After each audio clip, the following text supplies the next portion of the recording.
प्रकृति ने हमारे शरीर को 5 तत्वों से बनाया है, लेकिन कलयुग के इंसानों ने उसमें एक तत्व और अधिक कर दिया है और वह तत्व है पैसा। जी हाँ दोस्तों, ये सच है कि पैसों से सारी चीजें नहीं खरीदी जा सकती हैं, लेकिन ये भी सच है कि पैसों से लगभग सारी चीजें खरीदी जा सकती है। एक बार की बात है, एक गांव में एक संत प्रवचन दे रहे थे कि पैसों के पीछे मत भागो, यह माया का दलदल है और इस माया के दलदल में एक बार जो फंस गया तो वह पूरी जिंदगी दुखी ही रहता है।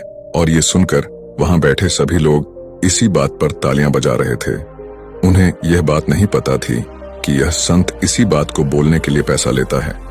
दोस्तों, यही तो माया का खेल है, जो कि इस दुनिया में बहुत कम लोग इस बात को जान पाते हैं, और जिसने ये जान लिया उसको इस माया ने बुलंदियों की चोटी पर पहुंचा दिया। दोस्तों, आज के समय में पैसा कमाना जितना मुश्किल नहीं है, उससे भी ज्यादा मुश्किल है पैसों को संभाल कर रखना। इस दुनिया में बहुत से लोग ऐसे होते हैं जिनके पास कुछ पैसा क्या आ जाता है, वो लोग घमंड में आ जाते हैं। क्या है कि वो लोग पैसों के नियम को जानते ही नहीं। आपने ध्यान दिया होगा कि सरस्वती माँ की तस्वीर हमेशा बैठी होती है और लक्ष्मी माँ की तस्वीर सीधी रहती है, क्योंकि सरस्वती माँ यह कहती है कि मैं जल्दी आऊंगी नहीं, और यदि मैं आ गई तो मैं वापस जाऊंगी नहीं, क्योंकि ज्ञान इतनी आसानी से अर्जित नहीं किया जा सकता, और यदि हमने एक बार किसी ज्ञान को अर्जित कर लिया तो वह ज्ञान हमसे कोई छीन ही नहीं सकता। लेकिन दूसरी तरफ लक्ष्मी माँ का यह नियम होता है कि वह जल्दी आ भी जाती है और उतनी ही जल्दी चली भी जाती है। यदि किसी इंसान को पैसे को सही तरीके से रखना नहीं आया तो बहुत जल्द उस घर से लक्ष्मी निकल जाती है। तो दोस्तों, आज की इस कहानी के अंदर मैं आप लोगों को 6 ऐसे खर्च बताऊंगा जिसे आपको आज और अभी से ही बंद कर देना चाहिए, तो ही आप पैसों के सही नियम को समझ पाएंगे। आप कितना कमाते हैं ये जरूरी नहीं है, आप चाहे जितना भी कमाते हैं, इसमें से आप अपना खर्चा इन 6 जगहों पर कम कर दो तो धीरे धीरे आपके घर में धन रुकना शुरू हो जाएगा। आपको खुद को लगेगा कि सच में हमारे घर में पैसा रुकना शुरू हो गया है। और अमीर बनने का सबसे पहला रास्ता यही होता है कि अपने खर्च को कम कर दो और ज्यादा पैसा कमाने का तरीका ढूंढो। तो चलिए जानते हैं इस कहानी के माध्यम से कि वह कौन सी 6 चीजें हैं जहां हमें पैसा नहीं खर्च करना चाहिए। तो चलिए कहानी शुरू करते हैं। लेकिन उससे पहले, यदि आप भी महात्मा बुद्ध को दिल से मानते हैं और उनको सम्मान देते हैं तो कमेंट बॉक्स में नमो बुद्धाय जरूर लिखें।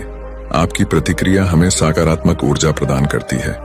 एक बार की बात है, एक गांव में 2 औरत रहती थीं। एक के पास एक भैंस थी और एक के पास एक बकरी थी। जिसके पास भैंस थी, वह औरत सही तरीके से किसी भी चीज को संभाल कर रखना नहीं जानती थी। उसकी भैंस दूध तो बहुत देती थी, लेकिन उस औरत ने दूध की कीमत कभी जानी ही नहीं, और वह दूध घर की बिल्ली को पिला देती थी और उस दूध को ऐसे ही खर्च कर देती थी। दूध को सही तरीके से उपयोग में कैसे लिया जाता है वह औरत जानती ही नहीं थी। और जिसके पास बकरी थी वह दूध की कीमत जानती थी और वह दूध के एक एक बूंद को बचा कर रखती थी और उससे दही जमाकर घी निकाल लेती है, और धीरे धीरे वह बहुत सारा घी इकट्ठा कर लेती है। अब जिसके पास भैंस थी उसने दूध की अहमियत कभी जानी ही नहीं थी। उसने कभी भी दूध से घी निकालने के बारे में सोचा ही नहीं था। फिर एक दिन उसके घर में कुछ मेहमान आ जाते हैं, और मेहमानों को तो रूखी रोटी नहीं खिलाया जा सकता, ये तो हम सभी जानते हैं। तो इसीलिए वह औरत उस औरत के पास जाती है जिसके पास बकरी थी और उस औरत के पास से एक पाव घी ले आती है। वह औरत यह कहकर घी लाती है कि मैं जल्द ही अपनी भैंस का दूध निकाल कर घी निकालूं तो मैं तुम्हें तुम्हारा घी वापस कर दूंगी। और बकरी रखने वाली औरत उसको उधार के तौर पर घी दे देती है, और फिर वह औरत अपने मेहमानों को खाना खिला देती है। उसके बाद बहुत दिन निकल जाते हैं, लेकिन वह भैंस रखने वाली औरत उसको घी वापस नहीं करती। एक दिन फिर बकरी रखने वाली औरत भैंस रखने वाली औरत के पास जाती है और कहती है कि मैंने तुम्हें एक बार घी दी थी तो मैं वह घी वापस लेने आई हूं। यह सुनकर वह औरत कहती है, कौन सा घी? तू भला मुझे घी कैसे दे सकती है? मेरे पास तो भैंस है और तेरे पास तो बकरी है, और मैं भला तुझसे घी उधार क्यों मांगूंगी? मेरे पास तो इतनी अच्छी भैंस है और उसका तो बहुत ज्यादा दूध होता है, मैं तो खुद उससे घी निकाल लेती हूँ। मैं भला तुझसे घी क्यों उधार लूंगी। यह कहकर वो औरत घी देने से मना कर देती है और फिर बकरी रखने वाली औरत वापस आ जाती है, क्योंकि उसको यह पता था कि कोई भी अब उसकी बात पर विश्वास नहीं करेगा, क्योंकि उसके पास तो भैंस है। लेकिन फिर भी उसने कई लोगों से इस घटना को बताया, पर इस बात को कोई मानने को तैयार ही नहीं था। सबका जवाब एक सा था कि भला भैंस रखने वाला इंसान बकरी रखने वाले से घी उधार क्यों लेगा। ये बात कोई भी मानने को तैयार नहीं था। लेकिन उसी गांव के बाहर एक गुरु रहते थे और फिर वह बकरी रखने वाली औरत उस गुरु के पास जाती है और उन्हें अपनी सारी समस्याएं बताती है।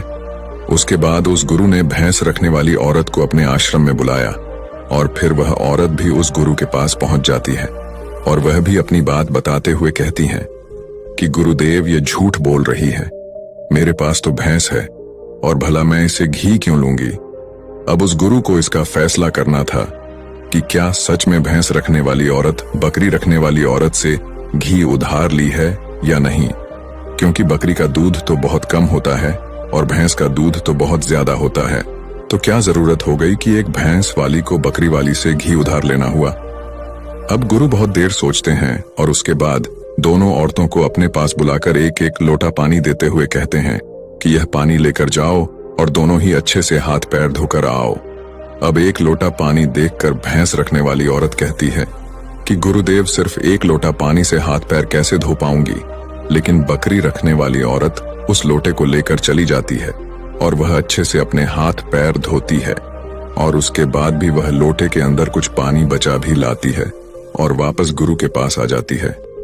लेकिन वह भैंस रखने वाली औरत लोटा लेकर जाती है और उसने सिर्फ अपना हाथ धोया और उस लोटे को खाली करके वापस ले आती है। जैसे ही वापस लाकर दोनों औरतें लौटा रखती हैं, तभी वह गुरु कहते हैं कि भैंस रखने वाली औरत ने बकरी रखने वाली औरत से घी ली थी और उसे घी वापस करना चाहिए। अब जो गांव के लोग पास में बैठे थे उन्होंने कहा, गुरुदेव इससे कैसे साबित हो सकता है कि भैंस रखने वाली औरत ने बकरी रखने वाली औरत से घी उधार ली है। उसके बाद वह गुरु कहते हैं कि जरा इन लोटों पर ध्यान दो। इस औरत ने लोटे में इतना पानी बचा भी लिया और हाथ पैर मुंह सब धो लिया। यह होती है किसी भी चीज की अहमियत को समझना। और दूसरी औरत ने सिर्फ अपने मुंह को धोकर ही लोटे का सारा पानी खत्म कर दिया, क्योंकि उसको इस पानी की कीमत नहीं पता थी। और जिस चीज की हमको कोई कदर नहीं होती, वो भले ही हमारे पास कितने भी हो, वह नष्ट हो ही जाती है, वह खत्म हो ही जाती है। और यदि हमारे पास कोई भी चीज कम है और यदि हम उसको सही तरीके से इस्तेमाल में लेते हैं और उसकी कीमत को जानते हैं, तो जरूर उससे हम फायदा ले सकते हैं। जैसे कि बकरी रखने वाली औरत ने दूध बचाकर उसे मक्खन निकाली और उससे घी बनाई, और दूसरी तरफ भैंस रखने वाली औरत को दूध की कदर नहीं थी, इसीलिए इतना दूध होने के बावजूद भी उसके घर में मेहमानों के लिए घी नहीं था। ये बात सत्य है। उसके बाद भैंस रखने वाली औरत उस गुरु के चरणों में गिर जाती है और कहती है, महाराज मुझे क्षमा कर दीजिए, मैं अभी घर जाकर उसको घी वापस दे दूंगी।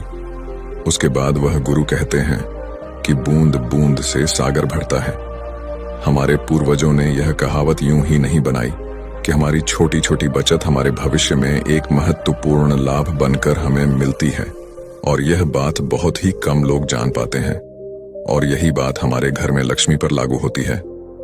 यदि हम लक्ष्मी को बचाएंगे तो वही लक्ष्मी हमें भविष्य में अधिक लाभ बनकर मिलेगी। तो दोस्तों, ये कहानी तो आपको समझ में आ ही गई होगी। तो आइए अब जानते हैं वह 6 खर्चों के बारे में जो हमें आज से ही बंद कर देना चाहिए। पहला खर्च जो आपको आज ही बंद कर देना चाहिए वो है दिखावा करना। आपके अगल बगल में किसी ने महंगी कार ले ली तो अब आपके मन में जलन होने लगती है कि मुझे भी जल्द ही कार लेनी है, और यही दिखावे का खर्च आपको पूरी उम्र गरीब बनाकर रखता है। दोस्तों, हम में से ऐसे बहुत से लोग होते हैं जो सिर्फ दिखावे के चक्कर में ही बहुत सारा ऐसा सामान उठा लाते हैं जिससे कि दूसरों के सामने अपना रुतबा अधिक हो सके। कार ले लेना, महंगे जेवर ले लेना, महंगे मोबाइल ले लेना, या फिर ऐसी कोई महंगी चीज खरीद लेना जिसकी हमें हमारी जिंदगी में कोई जरूरत भी नहीं होती। और जब उन्हें कोई समझाता है तो कहते हैं कि हम किसी से कम हैं क्या। वह लोग यह नहीं समझते हैं कि इससे हमारा सिर्फ नुकसान होता है, न कि कुछ फायदा। यदि आपको सच में अमीरी के रास्ते पर चलना है तो ये सारे खर्चे सबसे पहले आपको बंद करने होंगे और वही पैसा कहीं इन्वेस्ट करना सीखना होगा। मैं ये नहीं कहता कि आप अपने शौक पूरे ना करें। मेरे कहने का मतलब ये है कि जिस चीज की आपको जरूरत है बस आप वही लो, पर कभी भी किसी को देखकर कोई सामान बिल्कुल ना ले। दूसरी बात है, कंपनियों के स्कीम से दूर रहना। अपने सामान की बिक्री अधिक करने के लिए अलग अलग ब्रांड की जो कंपनियां होती हैं वह लोगों को लुभाने के लिए एक स्कीम लाती है, लेकिन ये उनकी मार्केटिंग करने की एक रणनीति होती है जो हम लोग समझ नहीं पाते, और बहुत सारे लोग अलग अलग स्कीम के चक्कर में वह चीज भी खरीद लेते हैं जिसकी उन्हें जरूरत भी नहीं होती। यदि हम मार्केट में जाते हैं और हमें पता चलता है कि 50% डिस्काउंट के अंदर कोई वॉच मिल रही है, चाहे हमारे घर में 2-4 वॉच रखी हुई हो, लेकिन फिर भी हम उस वॉच को खरीद लेते हैं। हम लोग ये नहीं समझते कि यह सब मार्केटिंग करने की रणनीति होती है। इससे हमें फायदा नहीं होता बल्कि कंपनी को ही फायदा होता है। इसीलिए ऐसे शौक कभी ना पाले, क्योंकि यही गरीब होने का सबसे महत्वपूर्ण कारण भी होता है। क्योंकि जिस भी चीज की हमें जरूरत नहीं है हम उसी चीज में लक्ष्मी को खर्च कर देते हैं, तो उससे हमारे घर की लक्ष्मी नाराज हो जाती है और फिर धीरे धीरे हमारे घर से निकलने लगती है। तीसरी चीज जो आपको नहीं करनी चाहिए वो है उधार लेना। दोस्तों, आज के समय में ज्यादातर लोग कर्ज लेकर महंगी महंगी चीजें खरीद लेते हैं, जैसे कि कार, बंगला, मोबाइल, और फिर उसका पैसा भरते रहते हैं। जैसे कि आजकल हम लोग क्रेडिट कार्ड का इस्तेमाल करते हैं। क्रेडिट कार्ड हमें पैसे खर्च करने के लिए कहता है। जो पैसा हमारे पास है या फिर जो पैसा हमारे पास आने वाले हैं और उस पैसे को हम खर्च कर देते हैं, तो जरा सोचिए कि हम अमीर कैसे बन पाएंगे। जो पैसा हमारे पास अभी आया ही नहीं है, उस पैसे को भी अगर हम खर्च कर देते हैं तो हम अमीर बनने के बारे में कैसे सोच सकते हैं। और साथ ही हम उन बातों का पालन नहीं करते जो हमें गरीब बनाती है, तो हम अमीर कैसे हो सकते हैं। और बहुत लोग तो ऐसे भी होते हैं जो लोन लेकर जमीन खरीद लेते हैं और यह सोचते हैं कि जब हमें इसमें फायदा होगा तो हम लोन वापस कर देंगे, लेकिन वो लोग यह नहीं समझते कि जितना हमें इसमें फायदा होगा उससे ज्यादा हमें लोन का ब्याज भरना होगा। तो दोस्तों, ऐसा काम कभी ना करें। कर्ज लेकर कोई भी चीज ना खरीदें। चौथी जो चीज है और सबसे अच्छी बात भी है कि आप अपने पैसों को कैश में रखकर ही खर्च करें। कभी भी मोबाइल फोन के किसी भी ऐप का उपयोग करके पैसा खर्च ना करें। आपको शायद पता नहीं होगा कि आप कोई भी सामान खरीदते हो और फिर फोन से पेमेंट करते हो तो आपको आपके पैसे खर्च होने का ज्यादा तकलीफ नहीं होता, क्योंकि वो पैसा आपके जेब से नहीं जा रहा। लेकिन वहीं पर यदि आप अपने जेब से पैसा निकालकर खर्च करते हैं तो आपको महसूस तो होगा कि यार पैसा खर्च हो रहा है और आप फिजूल खर्च से बचोगे। अगर आपको यकीन ना हो तो आप ऐसा करके देख लेना, मार्केट जाना और फिर किसी भी सामान का पैसा अपने फोन से पे करना। आप पाएंगे कि तब आपको ज्यादा तकलीफ महसूस नहीं होगा कि आपका पैसा खर्च हो रहा है। लेकिन जिस दिन आप अपने जेब से पैसा निकाल कर दोगे तो उस दिन आपको जरूर लगेगा कि यार पैसा जेब से जा रहा है, मेरा पैसा खर्च हो रहा है और बहुत ज्यादा पैसा खर्च हो रहा है। पांचवी बात जो आपको ध्यान रखनी है वो है आपको अपनी भावनाओं पर काबू रखना है। अगर आपको कोई चीज पसंद आ रही है और आप उसे खरीदना चाहते हैं तो सबसे पहले यह देख ले कि वाकई क्या इस चीज की आपको जरूरत भी है, क्योंकि बहुत से लोग कोई चीज पसंद आने पर उसे तुरंत खरीद लेते हैं। कई बार तो ऐसा भी होता है कि कोई स्कीम वाले आते हैं जो हमें लुभाने वाली चीजें लेकर आते हैं और हमें वह चीज पसंद आ जाती है और हम उसे तुरंत खरीद लेते हैं। तो हमें ऐसी चीजों को लेने से बचना चाहिए। हमें ऐसी चीज नहीं लेनी चाहिए, बल्कि हमें सिर्फ ऐसी ही चीज लेनी चाहिए जिसकी हमें जरूरत हो। छठी और आखिरी बात यह है कि कभी भी कोई भी फालतू शौक ना पाले। आपको शायद इस बात का पता होगा, इस दुनिया में महंगाई का सबसे महत्वपूर्ण कारण शौक है। आज के समय में नॉर्मल 10,000 का फोन आ रहा है और वहीं पर 2 लाख का भी फोन आ रहा है। दोनों में फर्क बस इतना है, किसी को 10,000 का फोन रखने का शौक है तो किसी को 2 लाख का रखने का शौक है। क्योंकि अमीर आदमी महंगा फोन रखेगा तो लगेगा कि वह अमीर है, तो यह शौक ही तो हुआ। शौक है तभी तो उसने महंगा फोन रखा, और यही महंगाई का कारण है। और इसीलिए बड़ी बड़ी कंपनियां समय समय पर शौक वाली चीजें बनाते रहते हैं ताकि अच्छी अच्छी चीज बनाकर हमें लुभा सके और हमें वह चीज पसंद आ जाए और हम उसे तुरंत खरीद लें, क्योंकि उन्हें पता है कि ना लोगों का शौक खत्म होगा और ना ही उनका मार्केटिंग बंद होगा। तो इसीलिए अपने शौक पर काबू करें, जितना हो सके कम शौक करें, क्योंकि शौक करने से हमारी जिंदगी नहीं चलेगी, बल्कि मेहनत करने से और पैसे को अपने पास सेव करने से जिंदगी चलेगी। क्योंकि आज के समय में पैसा ही सब कुछ है।